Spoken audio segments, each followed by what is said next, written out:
Now, there is no missing this car. With its cutting-edge electric powertrain and eye-catching looks, the BMW i3 is one of the most futuristic and distinctive models on UK roads these days. But it's also been on sale for a few years now, which meant it was time for an update. From the outside, the changes are subtle but noticeable.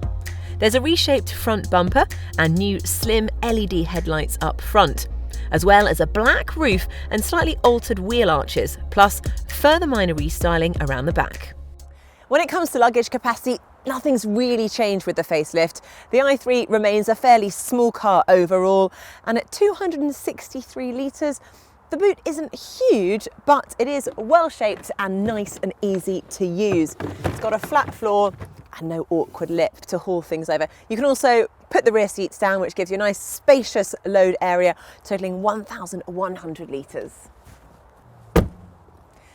Now, there's no door pillar here and the floor is very flat, so actually getting in and out is very easy, although the design of the rear hinge back doors means that you have to open the front door first before getting in, which is a little bit annoying. Now, the other thing to note is it's strictly seating for two back here. No seatbelt or cushioning in the middle, just a couple of cup holders instead. Now, practicality can be a bit of a problem with some electric cars, but when it's been designed from the ground upwards to accommodate batteries like the i3 has, the result is definitely better. The back seats are plenty big enough for most people, but you're not swimming in spare space back here.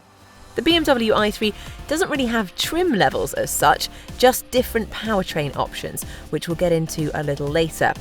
Every version has plenty of sleek digital displays to help you keep on top of all the onboard technology, as well as 19-inch alloy wheels, Bluetooth, rear parking sensors, satellite navigation, and DAB digital radio. Now, the dashboard is one of our favourite parts of the i3. It manages to feel cutting edge, but without being too clinical. And I think that's thanks to the use of this lovely wood trim at the front. There are also very few fiddly buttons or switches, so most features are controlled from this tablet-like display screen using BMW's excellent iDrive infotainment system. Now, when it comes to storage, there is a lidded glove box, which has got plenty of space, and the door bins just about pass the bottle test. And there's even more space under here, under the armrest. You can pop your phone in there, and in the middle of the dashboard just here. A major addition to the i3 range is the sporty i3S version, which is what we're testing here today. It has 184 brake horsepower to the regular i3 170, and also gets bigger tyres and lowered suspension for better handling.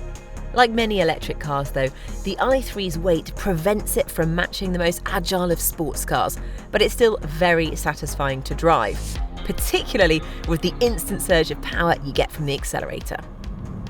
As before, you can choose between a purely electric version of the i3 and a range extender. Now, this has a small petrol engine from a motorbike that acts as a generator to keep the batteries charged and topped up.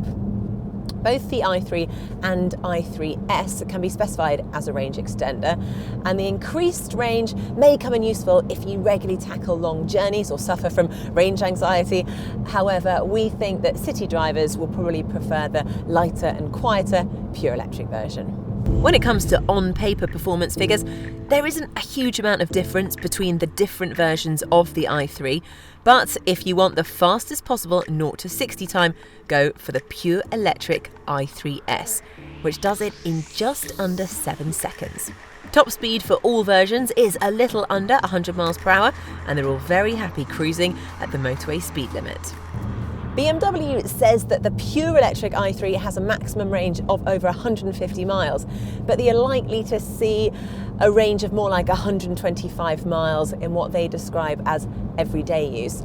If you go for the range extender version and keep it charged up as often as possible, you could see the equivalent of over 400 miles per gallon fuel consumption, which is quite incredible.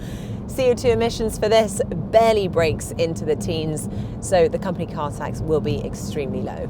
So that's the revised BMW i3. It still looks great, it drives great, and it is still exceptionally cheap to run.